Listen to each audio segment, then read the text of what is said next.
माघ पूर्णिमा कुंभ संक्रांति गोटे दिन में पवित्र दिन में कौन करवा उचित। माघ पूर्णिमा हूँ माघ मासर शेष दिन, काली ठारू फाल्गुन मास आरंभ होउची।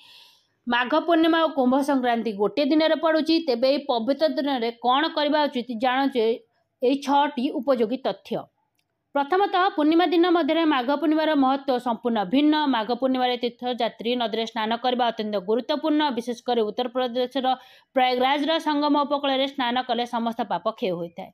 द्वितीय माघरे कल्पवास एक परंपरा अच्छी। एथिरे 1 मास धरी हजार हजार लोक उपवास रुहते एवं प्रतिदिन प्रयागराज संगम में स्नान करते।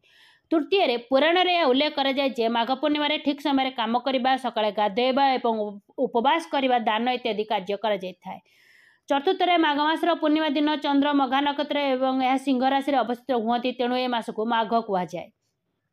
पंचम ब्रह्म पुराण अनुଯାयी भगवान विष्णु माघ पूर्णिमा गंगा जल रुहति, तेणु ए नदी गंगा जल गाधोइबा किंवा या छुईबा एक उत्तम फल देता है।